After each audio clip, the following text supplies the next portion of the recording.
Assalamualaikum warahmatullahi wabarakatuh. Perkenalkan, nama saya Kayus Dwi Aulia dengan nomor induk mahasiswa 20 24 40 64109. Baik, di sini saya akan menjelaskan konsep media pembelajaran berbasis ICT.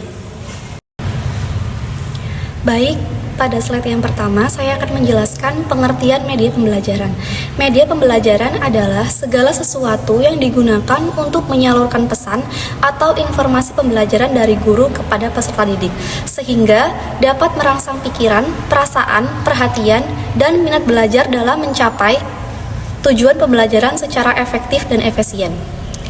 Kata media berasal dari bahasa Latin, yaitu medium, yang berarti perantara atau penghubung. Dalam pendidikan, media juga berfungsi sebagai alat bantu komunikasi antara guru dan peserta didik. Baik, di sini saya akan menjelaskan ruang lingkup media pembelajaran. Ruang lingkup media pembelajaran dapat berupa, yaitu yang pertama buku dan modul. Buku dan modul merupakan media pembelajaran yang berisi materi pelajaran secara tertulis. Media ini membantu peserta didik untuk mempelajari konsep, teori, dan informasi secara lebih terstruktur.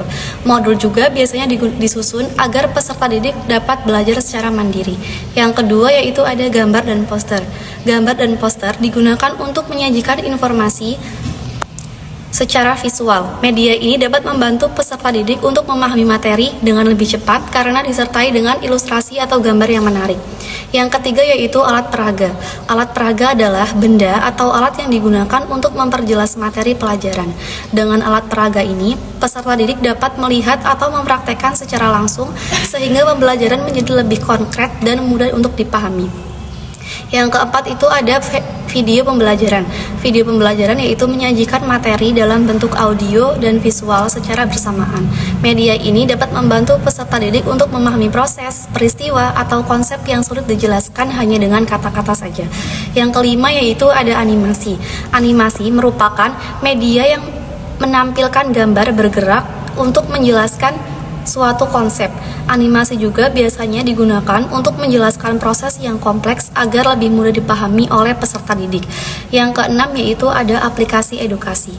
Aplikasi edukasi adalah aplikasi yang berbasis teknologi yang dirancang untuk membantu proses belajar.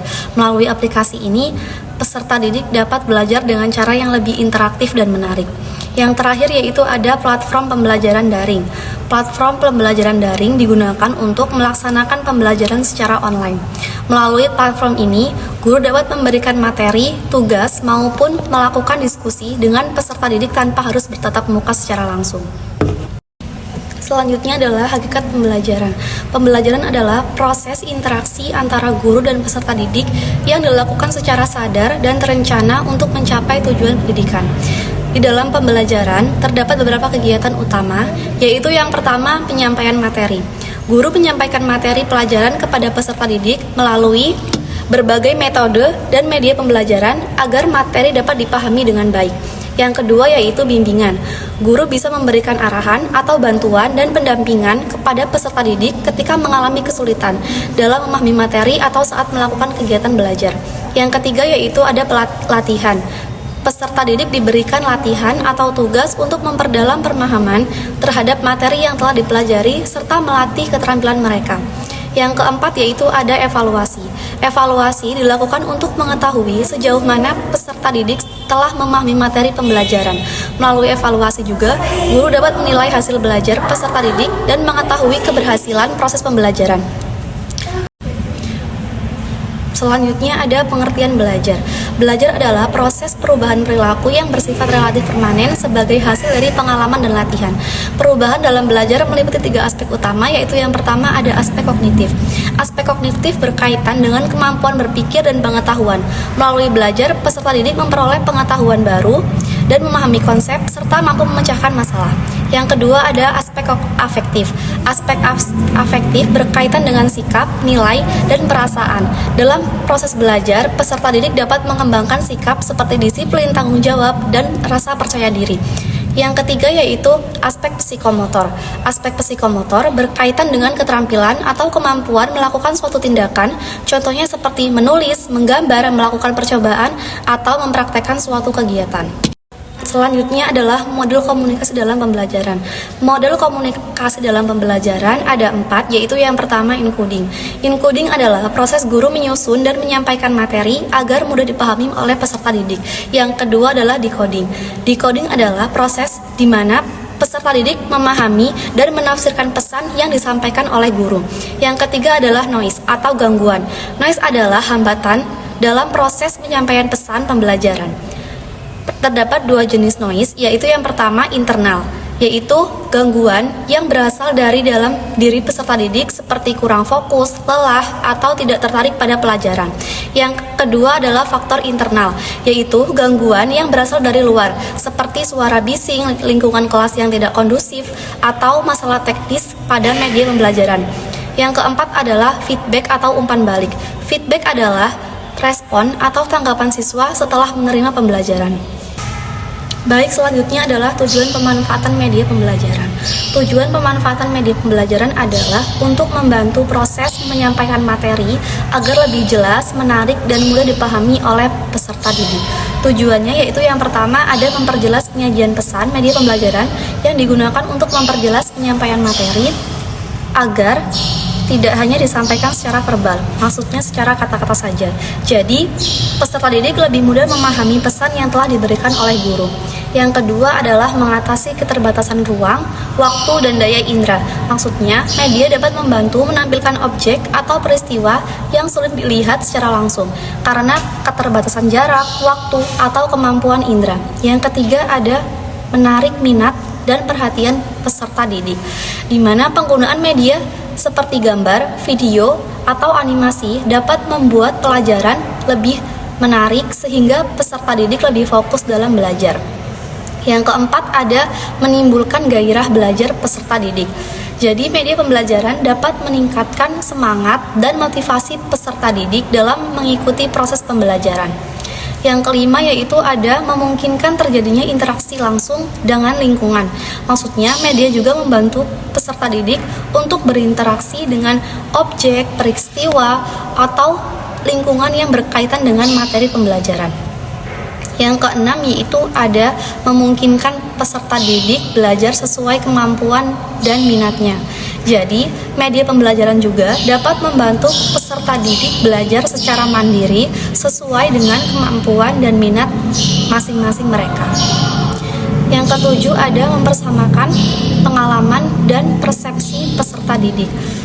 Jadi media juga membantu menyamakan pemahaman peserta didik terhadap materi yang disampaikan sehingga mereka memiliki persepsi yang sama. Selanjutnya adalah kedudukan dan fungsi media pembelajaran. Kedudukan dan fungsi media pembelajaran adalah peran media dalam membantu proses belajar mengajar agar materi dapat disampaikan dengan jelas, menarik, dan mudah dipahami oleh peserta didik. Itu yang pertama ada media membantu guru, yaitu menyampaikan tujuan pembelajaran sehingga peserta didik mengetahui apa yang akan dipelajari dan akan dicapai. Yang kedua adalah motivasi peserta didik. Media pembelajaran dapat meningkatkan minat dan semangat belajar peserta didik karena pembelajaran menjadi lebih menarik. Yang ketiga adalah menyajikan informasi. Media digunakan untuk menyampaikan berbagai informasi pembelajaran, baik berupa informasi dasar, pelengkap, maupun pengayaan. Yang keempat adalah menstimulasi diskusi dan interaksi peserta didik. Media dapat mendorong peserta didik untuk berdiskusi, bertanya, dan berinteraksi dengan guru maupun teman. Yang kelima adalah mengarahkan aktivitas belajar peserta didik. Media membantu mengarahkan kegiatan belajar peserta didik agar lebih fokus pada materi yang sedang dipelajari. Yang keenam yaitu ada mengontrol aktivitas peserta didik. Dengan media pembelajaran, guru dapat memantau dan mengendalikan kegiatan belajar peserta didik selama proses pembelajaran berlangsung. Yang ketujuh yaitu ada memberikan penguatan. Media digunakan untuk memberikan pemahaman kepada peserta didik terhadap materi yang telah dipelajari. Yang kedelapan yaitu ada memberikan simulasi. Media dapat menampilkan simulasi atau gambaran suatu peristiwa sehingga peserta didik dapat memahami materi dengan lebih nyata. Yang kesembilan ada melakukan penilaian. Media juga dapat digunakan untuk melakukan evaluasi atau penilaian terhadap hasil belajar peserta didik. Yang kesepuluh ada administrasi. Media membantu dalam pengelolaan kegiatan pembelajaran seperti penyampaian materi, tugas, atau data hasil belajar. Yang terakhir ada penelitian dan pengembangan. Media pembelajaran dapat digunakan untuk mengembangkan metode pembelajaran baru serta mendukung kegiatan penelitian di bidang pendidikan. Jadi dapat disimpulkan bahwa media pembelajaran merupakan sarana penting dalam proses belajar mengajar yang membantu untuk menyampaikan materi secara lebih jelas, menarik, dan mudah untuk dipahami. Penggunaannya dapat meningkatkan perhatian dan motivasi belajar, mengatasi keterbatasan ruang dan waktu, serta mendukung interaksi dan pembelajaran secara mandiri. Selain itu, media juga berfungsi untuk menyampaikan tujuan, menyajikan materi, dan membantu penilaian sehingga pembelajaran menjadi lebih efektif dan bermakna. Baik, penjelasan itu saja yang dapat saya sampaikan. Saya akhiri, wassalamualaikum warahmatullahi wabarakatuh.